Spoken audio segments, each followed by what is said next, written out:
اوریدونکو کتونکو نن 1 نومبر 2021 دی. د رسیفیانو بریلیانو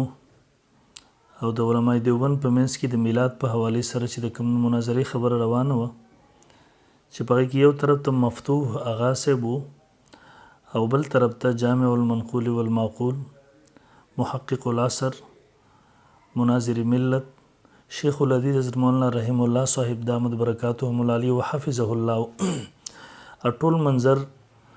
تاسو په ویډیو باندې کتلی دی. زه په هغې باندې تفسیر نه کوم، نه هغې ته ضرورت شته دی. زه په دغې باندې شیخ صاحب او دغه ملګرو ته خراج تحسین پیش کوم، مبارکباد ورته ورکوم په دغه لوی فتحې باندې. یقینا باطل چې دی هغوی همیشه د دجالیت نه کار اخیستی دی. همیشه هغوی هم دغسې کړي دي چې مړ نه شوی او شهید شوی، بس د دیو طریقه هم همیشه دغسې وي. مونږ سره مخکې د دیو یو مناظره وشوله د صوفیانو تبلیغي جماعت په حوالې سره. اصل کاغذ یې پټ کو، جعلي کاغذ یې ولیکو، هغه یې مخې ته راوړو. بېنهي دغه منظر بېګامه وکتو چې صوفیانو د خپل طرف نه کاغذ وکتو، نیټ ته یې ورکو، دستخطونه یې جعلي وکړله چې دا دیو مونږ سره کړي دي. خو د دې بدعتیانو مشرکانو کار همیشه هم دغسې وي. دریم نمبر شیخ صاحب چې بیګا کم نمایندګان ورلېږلي وو د ټایم مقررولو دپاره دیو ورسره ټایم مقرر نه کړو، بې ځان نه د ټایم اعلان وکړو. یقین وکړئ دغسې زموږ د دیو سره څو پیرې مقرر غلي، مونږ پسې مدرسو ته کسان ورلېږلي دیو د ټایم مقررولو نه مونږ سره تښتېدلي دي. بهرحال مفتوح هغه صاحب په ټوله دنیا وکتو چې د کار هم دغه دی. خو زه درته ویم چې ته راغلی پېښور ته او ستا ورځ دوه شته دی، لږ یې نور یې موږ دی که خیر دی که نه یې اوږدیم ستا خوښه ده. خو دغسې مزه مونږ د میلمستوب هم کوو، مونږ د امن په ماحول کې د احترام او د ادب په ماحول کې تا ته دعوت درکو چې د زموږ زوړ قرضدارۍ په روز کل تا ته مونږ ویلي چې مونږ درته کرایه هم درکو، انا جانه مونږ سره کښېنه خبره وکړه، ته رانغلې. سکل راغلی قسم دی سیریس سنجیده درته ویم د سکل چې راغلی انا جانه کرایه ده بس زمونږ نه وصول کا، یو ټایم میلمستوب روټۍ هم درته مونږ کوو، ته خپله په یو هوټل کې وخوره، مونږ نه پیسې وصولې که. خو دا درته وایو چې کومه زړه موضوع زموږ او ستا په منځ کې په روز کل روانه وه، د غیر الله نه مافوق الاسباب مدد غوښتل. ستا سره چې په څنګ کې کوم ایزالي شاه ناست دی هم د دم دقه عقیده ده، د دقه صوفیانو هم دقه عقیده ده، ستا هم دغه عقیده ده، ستا استاذ هم دغه عقیده وه. په دقې باندې مونږ سره کښېنه، که ستا یقین نه راځي ایزالي شاه نه تپوس وکوې ته د یا رسول الله المدد ویلو قایل یې که نه، تر غیر الله نه مافوق الاسباب مدد غوښتلو قایل یې که نه. نو زما او ستا په منځ کې موضوع مقرره ده، که سبا غواړې بل سبا غواړې 2 نمایندګان در کوم یا 2 نمایندګان راکه، خپلو کې به کینو، شرایط به وکړو. ایزالي شاه هم د ځان سره کېنوه، وحید الله جرار هم د ځان سره کېنوه، که نور هم څوک کېنوه. یو طرف نه به ته مناظرې، بل طرف نه به زه مناظر یم چې په دغه موضوع دا زړه قرضه ادا کړو. زه امید لرم چې ته به زما دغه خبره قبول کړي انشاءالله العزیز او ما سره به کښېنې، په روز کل چې کومې غلط فهمیانې دې خورې کړې وي د هغې ازاله به وشي انشاءالله. دویم نمبر د شیخ رحم الله صاحب دامت برکاتهم العالی سره ستا کومه موضوع روانه وه چې مروجه جشن عید میلادالنبي چې پاکې دغه تخصیصات دي، قیام دی وغیره وغیره، په دغې باندې مناظره کې نو د دې موضوع نه پس په متصل په هغې باندې مناظره وکړو انشاءالله. زه خو شیخ صاحب ته میم چې ستا حیثیت لوی دی، ستا مرتبه لویه ده، دغسې خلکو باندې تاسو خپله خوله مه ګنده کوئ، مونږ د هغوی دپاره یو انشاءالله، مونږ د هغوی دپاره کافي یو، تاسو کشران یو، تاسو خپل درس و تدریس، خپل درسونه، خپل کورسونه هغه جاري ساتئ، په دغسې خلکو کار نه کوئ مناظرې، صرف ستاسو وخت خرابوئ، دې دپاره مونږ یو، زموږ ملګري زموږ شاګردان شته انشاءالله.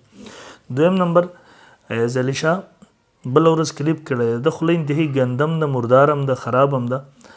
او په خپله باندې غلام حضرت مولوي صاحب شیخ غلام حضرت صاحب او دغه نورو صوفیانو د ده په باره کې ویلي چې دی بریلی دی. ایزالي شاه باره کې کله چې شیخ غلام حضرت صاحب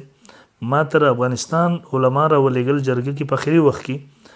قسم د دې الفاظو کې ویل دا خو بریلی دی، مونږ د ځان سره راټینګ کړی دی، د بعضې عقاید چې دي هغې نه مونږ براعت کوو. دا بله ورځ کلیپ کړی دی او په کلیپ کې بعضې الزامونه لګولي دي. یو خبره دی دا کړې ده هغه سالسانو ته جواب کې ویلي دی مونږ کله پولیسو ته ویلي دي، نو تا همیشه پولیسو ته ویلي دی ایزالي شاه. ستا سره زموږ په علم غیب مناظره وه، ما د شپې نه مدرسې ته کسان در ولېږل، تا ځای نه مقرروو، ټایم او ځای په حوالې سره تا زموږ سره ګډوډ کوو، شرایط ستا نماینده مونږ سره لیکلي وو میاشت مخکې، بیا ته جوړ نه وي، بیا درته مونږ اخر مجبورۍ ته ویل چې مونږ به سبا ستا مدرسې ته درځو. تا خپلې مدرسې نه سبا ته هغه عسکر صاحب مدرسې نه د دنیا پولیس تاو کړي مونږ هغه جومات ته درغلو کوم جومات کې چې در سره لیکل کړي بیا د علاقې ناظم صاحب راغی په دې الفاظو کې ماته ویله ویل مونږ ته خو د بیګانه هغوی اطلاع راکړې وه چې مونږ باندې سبا حمله کېږي دومره پولیس دې راوښتي وو پوره علاقه دې ډکه کړې وه نو دروغ خو ظالمه مه وایه دویم نمبر دی وایي دا په شرایطو کې چې کوم قید لګېدلی و چې په دې کې به پاکستاني علما نه وي نو په شیخ صاحب شیخ رحیم الله صاحب دامت برکاتو ملالیه باندې دغه الزام او تهمت لګي الان کې دا ستاسو له طرف نه شرط لګولی شو حتی چې تاسو خپلو خصوصي مجلسونو کې زموږ نومونه اخیسته چې دوی به پکې نه وي څنګه چې ستاسو عادت دی نو الزام مه لګوره شیخ صاحب رحیم الله صاحب شیخ صاحب دامت برکاتو دا خو خواهش دا و چې په سالسانو کې زموږ هغه شیخ ادریس صاحب دامت برکاتو ملالیه محدث الله سره غوي د دارالعلوم حقانی شیوخ علما پکې راشي زمونږ هغه شیوخ چې زمونږ د افغانستان او د پاکستان د علماو مشترکه شیوخ دي زمونږ د ټولو سند دی هغوی خو غوښته که ته تیار یې په دې باندې وست استفتاء وکړه دغه دیوبندي مدارسو ته ولېږه تا ته جواب درکړي خو تاسو کلم په دې نشئ تیارېدی او د هغې د وجې نه تاسو چې دا قید هم ولګوو چې پاکستاني علماو پکې نه یو خو موږ نه مناظرې نه ویستو دویم نمبر تاسو کوشش کوو چې پکې دغه علما وزي د موږ نه دغه مدارس وزي او بیا چغې وایي دیوبند خپل نسبتونه کوي او بیا علماء دیوبند توهین په دې طریقې سره کوي بیا په مناظره کې هم شرایط ولګوله چې 200 مخکینی کې ساله مخکینی کتابونه وي په هغې کې هم تاسو د علماء دیوبند کتابونه د منځ نه ویستل خو بهرحال ټول علماء دیوبند هم پیژني خو شرم درته پکار دی چې سند هم دیوبندیت دی ستا استاد غلام حضرت شیخ صاحب دی د هغې استاد چې شیخ ادریس صاحب دی نو دا سند دیوبندیت د منځ نه لرې که ته په کوم طرف رسېږي رسول الله وسلم ته ته خپل سند په کوم طرف رسې خو شرم تاسو کې شته دی نه بیا دریم نمبر د چیلنج ورکړی دی چې ما سره دې کښېني نو ستا څه حیثیت دی راځه مونږ یو دلته موجود یو که نه خو چې کله دې زموږ سره خبر راشي بیا د باچا د لور غونته کې شرایط لګي الله زه به یوازې به کښېنم دا چل کوم مناظرې خو به یوازې نه کېږي مناظرې دپاره خو اصول دی په سوات کې کېناستې 15 کسه در سره ناستو هلته بل چا سره چې کښېنې لس کسان ناستو غیر مقلد سره افسوس دا دی چې کله مونږ ته شو یو به ته یو به زه نو ته مناظره کې که جګړه به کې مناظرې دپاره خپل اصولي په شرایطو سره راشه نو زه ایز علی شاه ته وایم چې کله دې زړه غواړي زوړ قرضدار مې زمونږ په تارو کې زمونږ نه په تښتېدلی وي یو موضوع زمونږ حل شو د تبلیغي جماعت دستخطونه یې دې راسه وکړه بیا یې تحریر پټ کو جعلي تحریر دې شایع کو کنی کلما طلاق وکړه چې دا ته جعلي تحریر نه دی ورکړی دویم نمبر چې کله موضوع په تا باندې شروع شو چې تاسو مشرکان نه د غیر الله نه مفوق الاسباب مدد غواړئ په هغې کې مناظره ورانه کړله او وتښتېدې په هغې م زاړه قرضدار یي نو زما د ټولو ناول مفتوح آغا صاحب ته وایم چې راغلی پېښور ته دغسې مزه پاتې شوی 2-3 ورځې انشاءالله ولج د امن په ماحول کې به 3 ملیان کینو ویډیو به وکړو اول زما ستا په منځ کې موضوع د غیر الله نه مفوق الاسباب مدد غوښتل دي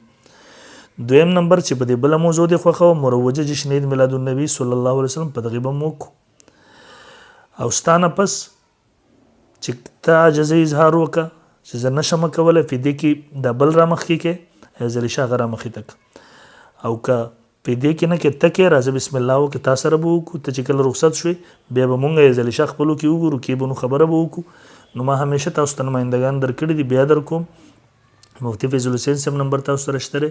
مولانا عبدالرحمن صاحب نمبر تاسو مولانا عبدالرحمن عبید صاحب نمبر شته دی یو ذمہ دار پې رابطه وکړئ کنځل پې مه کوئ انشاءالله چې نن سبا کې کله م وخته مناظره به جوړه کړو شوق به درته پوره کړو انشاءالله خو زما یقین دی چې تاسو صرف کنځل کولی شئ پراپیکنډه کولی شئ دروغ ویلی شئ سازشونه جوړولی شئ مناظرې میدان نه کله تاسو کتلی دی او نه کتلی شئ نه ناسئ او نه کېناستی شئ قسم دې د زهرو ګلاس کو ته تیارېدی شي زموږ سره مناظرې ته نه شئ تیارېدی صرف دروغ او دوکې جدا سیز دی الله دې موږ د اهل باطلو د وسوسو او د دوکو نه وساتي الله دې د ټولو مسلمانانو د عقایدو نظریاتو حفاظت وکړي واخر دعوانا